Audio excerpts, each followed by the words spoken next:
Assalamualaikum warahmatullahi wabarakatuh. Halo, selamat datang di AirPods Eli Risman Podcast bersama saya Dira Elmir selaku host hari ini, dan tentu saja bersama dengan pakar parenting kita, psikolog kesayangan kita semua, Bunda Eli Risman. Assalamualaikum Bunda Eli. Waalaikumsalam Dira.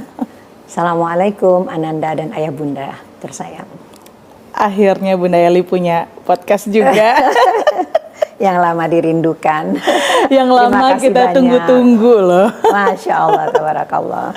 Oke Bunda, terima kasih banget nih akhirnya diberi kesempatan terutama untukku biar bisa menemani Bunda saat ini di podcast perdana kita. Masya Allah, tabarakallah, alhamdulillah. Alhamdulillah. Dan teman-teman, hari ini kita akan ngobrol terkait dengan seperti yang sudah sering disampaikan, diperjuangkan oleh Bunda Eli Risman.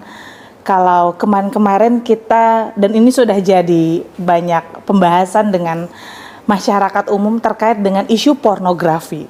Ya. Tapi mungkin pornografi yang banyak dibahas di lingkungan sekitar adalah kondisi pornografi yang menghancurkan generasi muda, anak-anak kita. Betul. Tapi kali ini, di episode pertama ini, bisa jadi kita perlu ngobrolin dari sisi induknya nih. Pornografi di lingkungan pernikahan. Oh wow, itu menarik sekali ya. Bukannya nggak mau disentuh, tapi besar benar. Itu dia. Tapi ya menarik, insya Allah. Ya. Jadi Dan, gimana Dira? ini sebetulnya request dari aku langsung nih teman-teman, terkait dengan pornografi di lingkungan pernikahan. Karena kalau untuk anak-anak banyak sekali penelitiannya tentang kerusakan otak dan kawan-kawannya. Nah, ini ada paradigma yang saya yakin banget ini salah kaprah, bahwa seakan-akan pornografi itu bisa jadi bumbu-bumbu kenikmatan dalam rumah tangga, biar suami istri semakin harmonis. Nggak sedikit lah orang yang bicara terkait itu. Iya. Kalau dari pandangan Bunda Eli, dari segi psikologi dan kawan-kawannya, itu sebetulnya seperti apa sih Bunda? Kalau mau disingkatnya jawabannya ya, false beliefs. Wow, itu gimana tuh Bunda? Ya maksudnya sebuah anggapan yang keliru, kepercayaan yang keliru bahwa pornografi itu bisa meningkatkan. Ya, masalahnya ini pernah quote and quote ramai benar di dunia maya ketika tahun 2015 Times, majalah Times itu mempublish berita atau cerita tentang seorang anak muda berusia 26 tahun yang sejak umur 9 tahun dia sudah terbiasa dengan pornografi, mulai kecanduan tingkat tinggi usia 15 dan seterusnya. Nah, suatu saat di menjelang usia 20, di usia 20-an itu, dia merasa dia udah nggak terpuaskan lagi dengan pornografi ini. Maka dia mau coba untuk melakukan dengan orang. Nah, mulailah dia mencari perempuan-perempuan teman kencan, ya. Ternyata itu mengejutkan sekali buat dia dan mengejutkan juga buat dunia ketika itu dipublish, bahwa tubuhnya tidak bereaksi. Apapun dia coba, tubuhnya tidak bereaksi. How come? Itu dia, karena wiring di otaknya, sambungan-sambungan di otaknya selama ini dia baru terbangkit, ya, bangun, bergairah, bernafsu dengan gambar-gambar. Sekarang ketika gambar-gambar itu diganti sama orang, itu sesuatu yang asing, jadi tubuhnya sama sekali tidak bereaksi. Oke, ini ya, jadi sekarang misalnya balik ya nak ke pertanyaan Dira. Sekarang gitu, orang menikah resmi, betul. Lalu dia mengharapkan tadi dengan gambar-gambar yang dia tonton itu, dia terbangkitkan kan ya, arouse ya. Ternyata tidak. Itu tadi buktinya, ternyata tidak gitu. Satu, di atas segala-galanya haram. Bagaimana untuk melakukan yang halal kita menggunakan barang haram? Kan itu kita melihat sesuatu yang tidak patut dipandang mata. ya kan? Iya. Aurat orang lain. Aurat orang lain, ya. Dan bukan satu, berdua. Right. Ya, dalam aktivitas seksual orang lain. Itu kan haram. Ini dulu yang diletakkan dasarnya karena khususnya buat kita ya orang Islam, itu Allah jelas-jelas perintah dalam surat An-Nur 30 buat laki-laki, 31 buat perempuan, ya. A'udzubillahi minasyaitonir rajim. Bismillahirrahmanirrahim. Qul lil mu'minina yaghuddu min absarihim wa yahfadhu furujahum. Katakan kepada mukmin untuk menahan pandangannya dan menjaga kemaluannya. Sampai situ aja dulu. Jadi kalau kita memandang-mandang dan menikmati porn, lah itu kita menahan pandangan nggak? Right. Jadi Allah letaknya di mana? Lalu sekarang kita berdua-dua nih, suami istri menikmati itu, gitu. Dan setelah si X ini tadi di majalah Times itu membuka rahasianya, itu penelitian macam-macam sudah dilakukan, dan itu menjadi semakin jelas sama kita, jangan melanggar perintah Allah. Wow. Oke. Ini Dira sempat meng-highlight Bun. Jadi tadi gara-gara Bunda sebelum kita mulai podcast kan Bunda sempat ngirimin yang artikel dari Times itu 2016 ya Bun ya. 2016. Iya. Jadi ini budi baik sahabat Bunda namanya Diah Karisi Makarim. Dia pertama yang membaca itu dan dia juga yang mengirimkan ini. Oke, terus Jadi ternyata penelitiannya adalah the result in some internet porn users is higher brain activation to internet porn and less arousal to sex with a real person. Iya, itu hasil penelitian yang menguatkan tadi kejadian ini tadi. Jadi pembelajaran besar sekali kan buat kita. Ya, artinya bukan hanya sebuah berita tentang seorang pemuda usia 26 tahun melakukan itu gagal, tapi diteliti memang kalau orang yang udah terbiasa dengan porn itu susah arousalnya dengan manusia yang real. Asli. Ya. Jadi arousal tuh gairah ya berarti. Iya, bangkit. Jadi kalau kita mau simpulkan sementara gitu. Itu hati-hati benar dengan latar belakang orang yang kau pilih untuk menjadi pasangan hidupmu ke depan. Artinya ini akan menjadi sangat massal dengan keterpaparan anak-anak kita yang menggunakan gadget. Karena kita pandemi, kita belajar anak-anak belajar menggunakan gadget, nggak bisa terbayangkan oleh ibu. Nggak bisa terbayangkan berapa luasnya dan bukan berapa luasnya kejadiannya, berapa luasnya tidak tahunya kita akan dampak ini. Alright. Baru berapa menit nih udah panas kondisinya. Oke. Jadi yang seakan-akan pornografi itu malah bisa dibilang bisa jadi bumbu kenikmatan suami istri, malah hasilnya penelitiannya kebalikannya, dan ternyata agama kita juga sudah mengajarkan hal tersebut. Dan kita yakin sebenarnya di beberapa agama lain juga mengajarkan demikian. Jadi sebetulnya memang tergantung kekuatan kedua orang itu, pasangan itu gitu loh, untuk mencoba menikmati seperti fitrah yang emang udah diberikan Allah di dalam tubuh kita. Right. Wow, oke.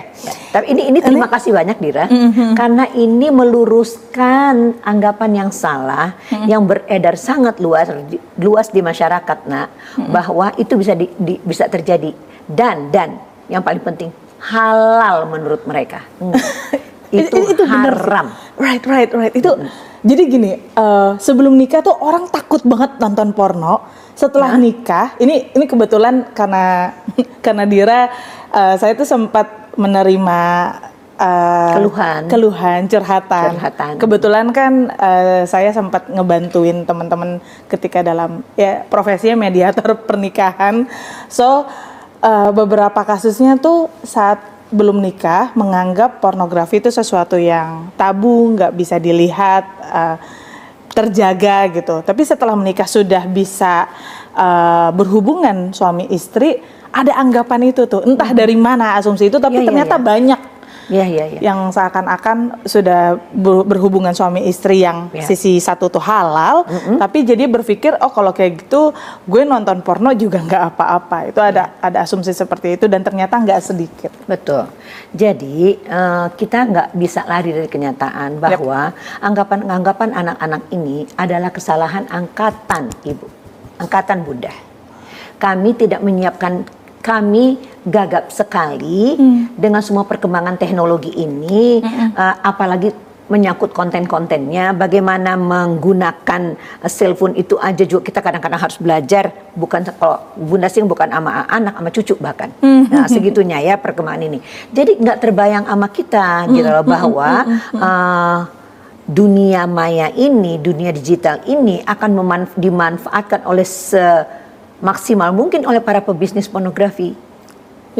Ya, karena income paling besar dari berbagai macam industri di dunia gitu yang menggunakan gadget ini adalah pornografi. Luar biasa.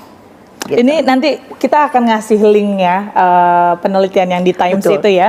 Nanti mungkin bisa dilihat dalam deskripsi di YouTube biar teman-teman bisa melihat juga secara utuh dan bahkan di situ ada penjelasannya. Beberapa pelaku yang akhirnya kecanduan pornografi tersebut dia mengalami ejakulasi dini dan berbagai macam penyakit-penyakit yang jadi istilahnya tuh bahkan kejantanannya jadi hilang. Betul, iya betul. Wow, oke. Panas ya pembahasannya. Oke, sekarang begini Bun, ini sekalian curhat ya.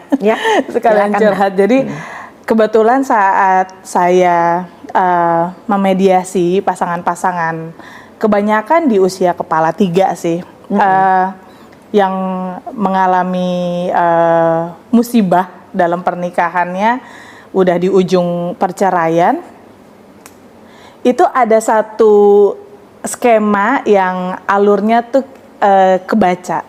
Salah satunya pasti kecanduan pornografi, kemudian terjadilah perselingkuhan. Iya. Nah, ini sebetulnya jadi agak thinking out loud sih. Tadi kita sempat bahas kecanduan pornografi. Kalau dari penelitian Times kebetulan penelitiannya menyasar ke laki-laki, kejantanannya hilang. Di satu sisi yang lain, ketika ada perselingkuhan, dimulai dari salah satu pasangannya yang menjadi pelakunya itu dia kecanduan pornografi. How it works dan dia desire ke orang lain gitu. Padahal di satu sisi dia juga sebetulnya sudah nggak jago juga gitu dalam in a real person. Iya. Jadi begini ya nak, orang yang udah kecanduan pornografi begitu rupa, dia susah berpindah ke objek yang lain. Karena objek itu telah bertahun, mungkin berbelas tahun, membuat sistem di tubuhnya berjalan seperti itu, gitu. Dia berkali-kali puas dengan ini, ulang lagi, gitu. Nah, karena orang yang udah kecanduan kan, sekarang kalau ganti objek, walaupun dia selingkuh tadi itu, belum tentu. Kan dia manusia real juga yang diselingkuhin, kalau dia nggak berhasil sama istrinya yang sah, belum tentu juga dengan orang lain karena sama-sama manusia real. Itu bahayanya di situ. Nah, masalahnya ini kan tidak pernah terbuka. Ya, jadi tadi kok misalnya menjawab pertanyaan Dira apa yang harus dilakukan? Nah, tidak ada jalan lain, terapi.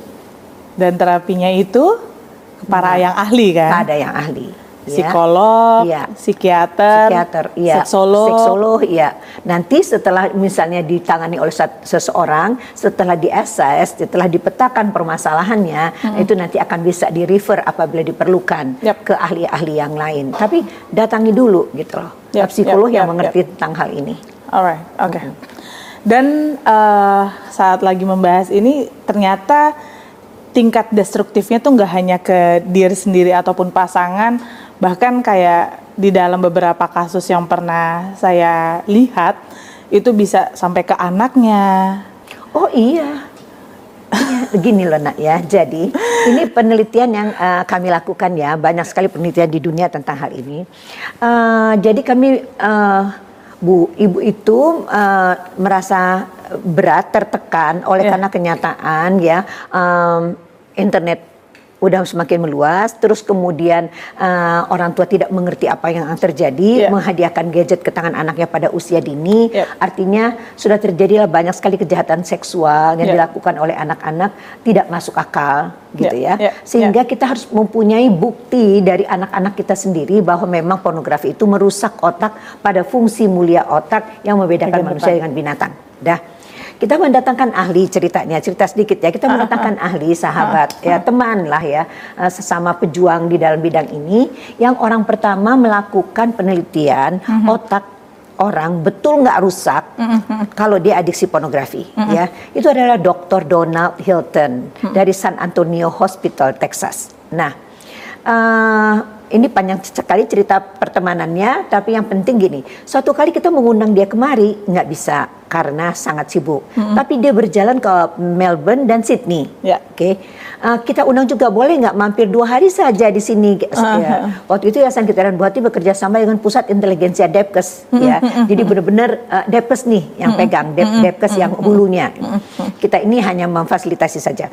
Pendek cerita lagi, dia bilang nggak bisa, tapi Allah takdirkan hutan yang dia resort, yang dia mau istirahat itu 2-3 hari dibakar Allah di Melbourne. Jadi pendek cerita dia datanglah kemari. Kemudian kita adakan acara di Depkes ya. Secara gampangnya saya bilang, tolong dong jelasin kalau gambar-gambar MRI itu jadi ada laki-laki umur 18 tahun dites dengan MRI dan dia terbukti memang bahwa kerusakan otak depan ini tapi gambar itu kan gambar hasil MRI yang orang awam seperti Bunda nggak ngerti. Jadi Bunda bilang begini, pendek ceritanya, tolong dong jelasin dengan cara yang awam pada saya, sehingga saya juga bisa menyampaikan kepada saudara-saudara saya orang Indonesia kerusakan otak pornografi itu seperti apa yang gampang. Terus dia ambil gambar sama dia, nanti bisa ditampilkan gambar mobil warnanya kuning. Dia bilang, ini mobil Eli, dia bilang berjalan sangat kencang, terus kemudian tabrakan, jadi penyok, mobil ini penyok, lalu orang yang di dalamnya juga kena, ya penyok juga gitu. Jadi orang yang menikmati pornografi mengalami penyok otak depan gitu, biar gampang. Nah ini akhirnya teman-teman dari berbagai lembaga yang kemudian misalnya seperti Depkes sendiri, BKKBN, Departemen Sosial dan sebagainya itu ketika memberikan penyuluhan ke bawah menggunakan gambar Donald Hilton ini. Tapi setelah itu apa kata teman-teman kita, saudara-saudara kita ke Bunda? Ya Bu, itu kan otaknya orang Amerika. Emang beda ya? Ya Allah, kemana kita pergi orang bela diri ya? Cari apa sih istilahnya tuh lari gitu ya? Nah, jadi waduh, kita mesti bikin penelitian kita sendiri. Pendek cerita lagi, berusahalah 9 tahun karena biayanya sangat besar. Kita harus membuktikan dengan functional MRI, ya itu kan berapa juta untuk satu kepala. Kita harus jumlah minimal penelitiannya itu 30. Terdiri laki dan perempuan, ya anak-anak 12-16 tahun, laki dan perempuan, adiksi dan tidak adiksi pornografi. Itu persiapannya 6 bulan lebih untuk mendapatkan sampel itu tadi dengan berserangkaian tes. Jadi akhirnya kita, alhamdulillah, masya Allah, tabarakallah, dananya dari Kementerian Pemberdayaan Perempuan dan Perlindungan Anak, kita berhasil memeriksa atau mengetes, memperbandingkan studi banding antara 15 anak laki dan perempuan yang tidak adiksi dengan 15 anak yang laki dan perempuan yang adiksi pada kelompok usia yang